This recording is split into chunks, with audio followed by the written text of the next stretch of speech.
viết khúc nhạc này là vì con tim anh đang khóc, vì nó nói rằng nó rất nhớ em, muốn giữ em mãi mãi trong lòng. Này cô bé cứng đầu ơi, em đang làm gì vậy? Và em có nhớ em có biết không, anh yêu em nhiều lắm đấy. Muốn đến bên em thật gần, sẽ nắm chặt lấy bàn tay. Và anh thầm ước này thời gian ơi, xin cho anh quay trở lại, quay về cái ngày xưa ấy, cái lúc anh mới biết yêu, thì cũng là lúc chúng ta gặp nhau. Anh thấy nhớ em thật nhiều. Một tình yêu nhỏ bé anh đã thầm giữ ở trong tim, và những ngày tháng lặng lẽ trôi đi cũng là lúc anh đi tìm.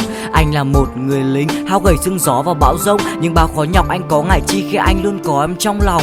Nhờ cô giáo dịu hiền, nhờ cái tên Thảo Như, anh sẽ cố gắng tất cả vì em, vì những gì anh từng hứa. Anh sẽ cố gắng thật nhiều, sẽ mang cho em hạnh phúc. Và anh muốn nói với em, anh yêu em rồi em biết không? Hãy để anh là giấc mơ, là ánh sáng soi dẫn lối. Hãy để anh là một chú hề nhỏ để anh diễn trò cho em vui. Và hãy đến bên anh này, mỗi khi cô đơn em buồn tủi, sẽ che chở em luôn bên em, anh chỉ có cần như vậy thôi. Này cô bé Thảo Như, cô bé cứng đầu ngày ấy, anh xin cảm ơn cuộc đời, số phận đã gửi em đến đây. Và anh sẽ hứa, anh sẽ giữ em trong con tim này mãi mãi. Em hãy cứ tin, người lính ấy sẽ dắt em tới tương lai. Anh mến em từ khi anh còn là một thằng nhóc, nhưng anh đã mến và rất nhớ em. Anh nhớ nụ cười và mái tóc, anh chỉ dám thập thò đứng ở phía đằng sau. Tình yêu ngây dại anh dành cho em, nhưng em nào đâu hiểu thấu. Giờ anh là người lính, trên vai khoác nặng ba lô, dẫu phải chịu đựng muôn vàn gian lao khó nhọc mưa giông bão tố, nhưng anh chẳng ngại gì khi trong lòng có em. Em là ánh sáng sưởi ấm lòng anh, vượt qua từng cơn gió rét,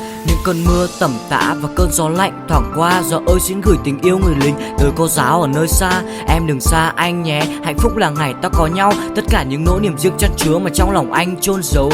Hãy bên anh em này, và đừng xa anh người nhé. Anh sẽ bên em, trao cho em là những tình yêu nhỏ bé.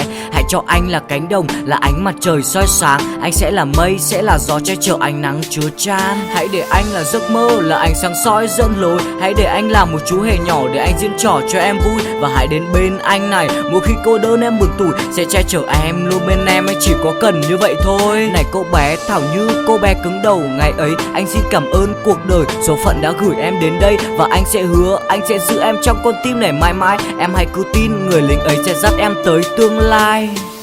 Làm người yêu anh em nhé.